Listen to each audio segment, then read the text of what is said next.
In Cuba, the government remains vigilant of the earthquakes of 6 and 6.7 that shook the southern coast of the island and other Caribbean nations on November 10.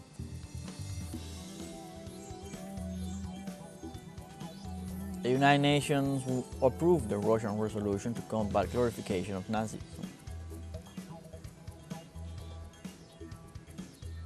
And close to 70 countries around the world participated in the Global South Media and Think Tank Forum held in Sao Paulo, Brazil.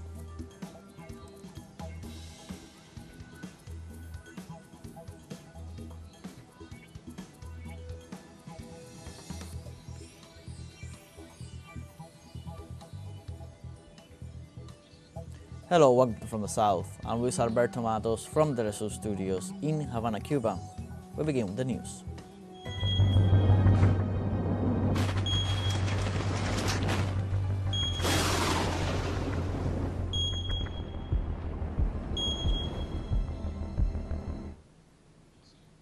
In Cuba, the government remains vigilant after the earthquake of 6 and 6.7 magnitude that shook the southern coast of the island and other Caribbean nations on November 10th. Cuban authorities reported no fatalities, but at least 7 people were injured, as well as damage to houses and streets. Likewise, the National Seismological Service said that about 885 aftershocks and more than 46 reports of perceptible tremors were registered in the province of Granma. So far, seismic activity continues to be monitored to identify any other similar phenomena. In Santiago de Cuba province, work and school activities were resumed as normal after the authorities confirmed safety conditions.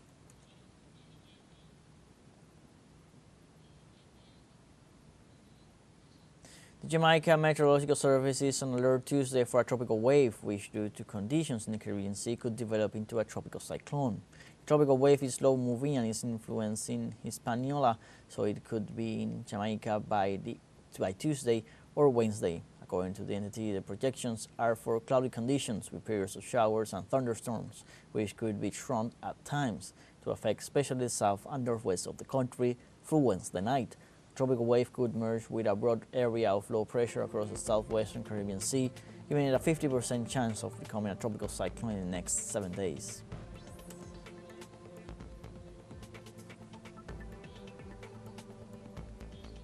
And in Colombia, the Disaster Risk Management Unit sent the first 10,000 food kits to the Department of Chocó, which was recently hit by heavy rains and severe flooding. The entity activated operational tasks including the Army, Police, Navy, Air Space Force, Civil Defense, firefighters, and Red Cross to attend to the emergency in that territory. In the same vein, and with resources from the Collective Investment Fund, the national government allocated some $625,000 to attend to the damage caused by the rainy season in the communities of Chocó. According to official data, 25 of 31 municipalities in this department have suffered some type of damage, and at present more than 30,000 families have been affected.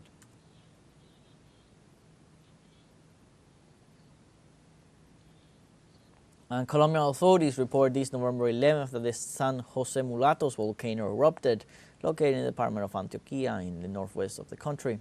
The San Jose Mulatos volcano emitted a flare of fire at approximately 700 hours local time, which triggered a cloud of smoke in the area. Technical Director of the Colombian Geological Service, John Macario, reported that these volcanoes have very small and restricted eruptions. Secretary General of San Pedro de Uraba, Alexander Gonzalez, reported that the expulsion of volcanic material fell towards the sites of the municipalities of Necoclí. The Governor of Antioquia, Andres Julian Rendon, indicated that the Department of Risk Management was already aware of the emergency.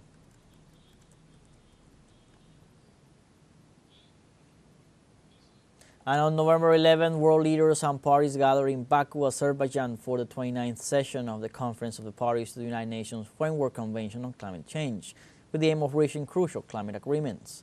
According to the organizing committee, delegations attending COP29 will work to achieve inclusive and sustainable outcomes.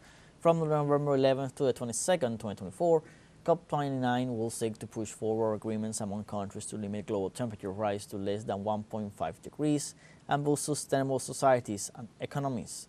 The central event of the conference will be the Global Summit for Climate Action scheduled for November 12th and the 13th.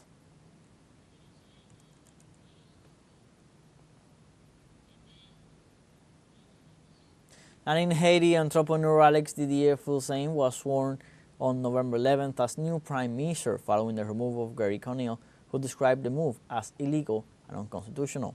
In a ceremony held in Port-au-Prince, Phil-Sem was sworn in at a gathering led by the president of the Transition Council, Leslie Voltaire. Phil-Sem called for joint efforts in the face of the problems affecting the country amid new threats from criminal gangs. In this regard, he said the first essential task is to restore security for the people, infrastructures, and food, as well as freedom of movement throughout the country.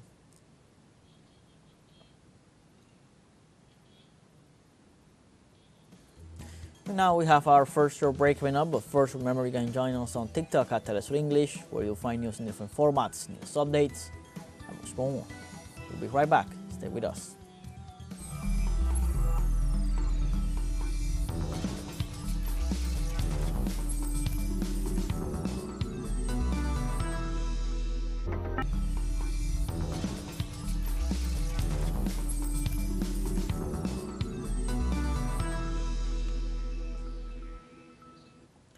Welcome back.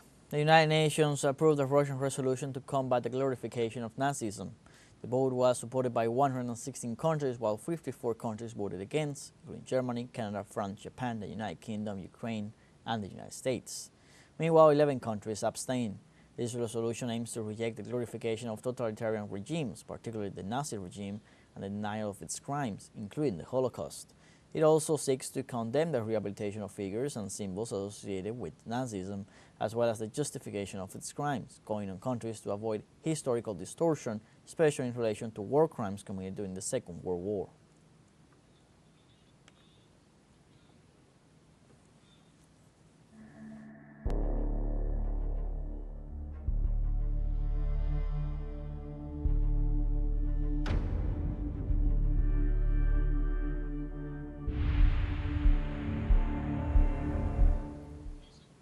In Lebanon, a new attack by the Israeli occupation army resulted in the death of at least 14 people in the Akka region in the north of the country. Authorities reported that the targets of the attacks were homes in the town of Ain Jakub, 12 kilometers from the Syrian border, which is also an area where Israeli attacks are rare. Syrians and displaced Lebanese residents are reported to be among the dead and wounded, while rescue teams continue to search for people trapped under rubble. The Lebanese Ministry of Public Health said 54 people have died in the last 24 hours, bringing the death toll to 3,243 since October 2023, including 201 children.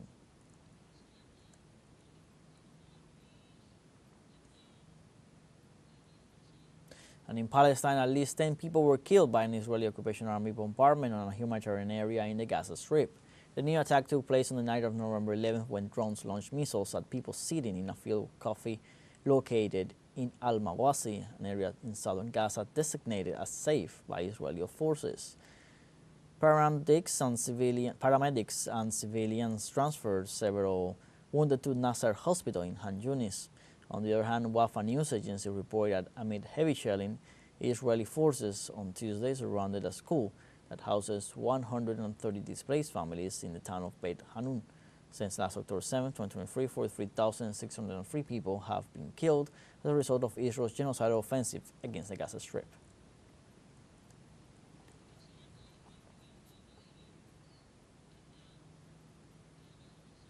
And the finance minister of Israel, Bezalel Smotrich, ordered preparations for the annexation of the occupied West Bank before U.S. President-elect Donald Trump takes office in January 2025. Smotrich requested on Monday the start of professional work to prepare the necessary infrastructure to pursue Israeli sovereignty over Judea and Samaria. On a meeting in the Knesset, the far-right minister congratulated on Trump's presidential victory. In addition, he assured to be hopeful about the new Washington administration would support Israel in its annexation plans. Meanwhile, Nabil Abu-Hudayr, spokesperson for the Palestinian presidency, stated Smotrich's statements defy international law and held the Zionist authorities responsible for the repercussions of these dangerous policies.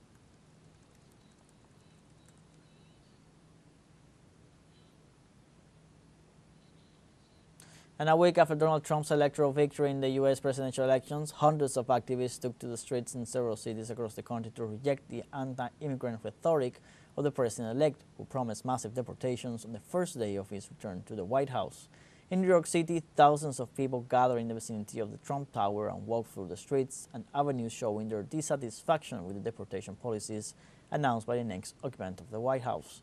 In this context, in the city of Los Angeles, a crowd made up mainly of women of Mexican origin marched against the deportation of undocumented immigrants, arguing that if this new policy is implemented, more than 10 million people will be severely affected.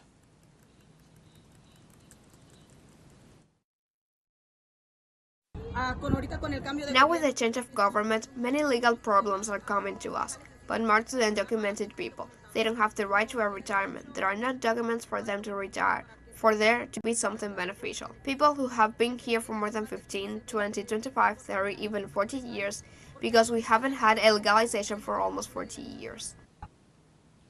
The government of the Democratic People's Republic of Korea ratified the Strategic Partnership Treaty with Russia. In a statement released by local media, it was noted that a strategic partnership treaty with Russia was signed on November 11, 2024, a decree of President for State Affairs of the People's Republic in Pyongyang on June 19, 2024. In this regard, the treaty contains provisions on mutual defense in case of armed attack by one or several states. The countries also signed agreements related to the health sector.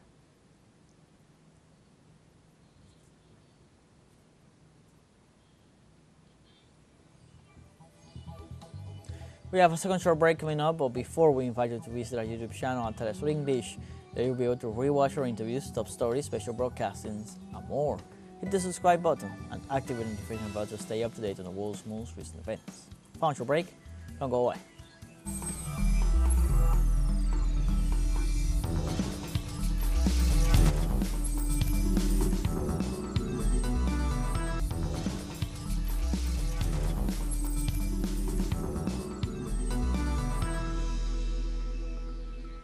Welcome back. Close to 70 countries around the world participate on Monday in the Global South Media and Think Tank Forum held in Sao Paulo, Brazil. The meeting welcomed 350 representatives of 170 organizations, companies, journalists, governments, among others, to address common realities and challenges in order to consolidate a platform for cultural exchange and cooperation. China and Brazil, as organizers of the forum, sent a message to the attendees highlighting the fundamental role of the nations of the Global South in the current contemporary scenario.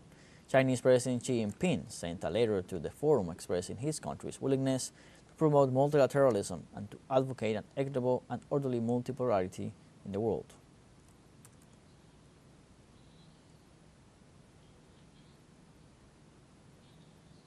And in Lima, Peru, more than 13,000 police officers are being prepared for the Asia-Pacific Economic Cooperation Summit.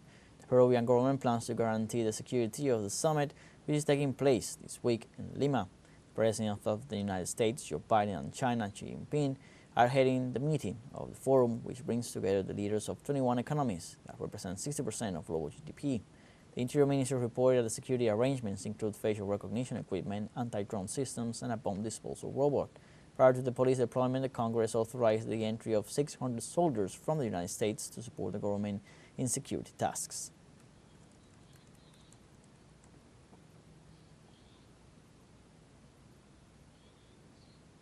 Argentina vetoed this November 11th the United Nations resolution that recognizes the need to respect and promote the rights of indigenous peoples.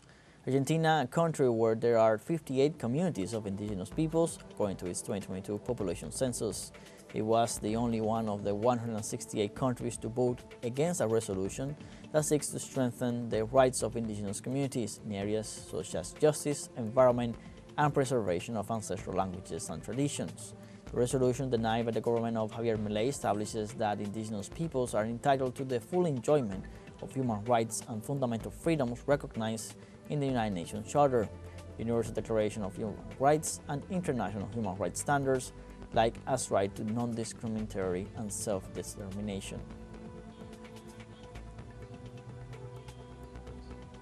We have come to the end of this news brief. You can find these and many other stories on our website, telesurenglish.net. Join us on social media, Facebook, X, Instagram, Telegram, and TikTok.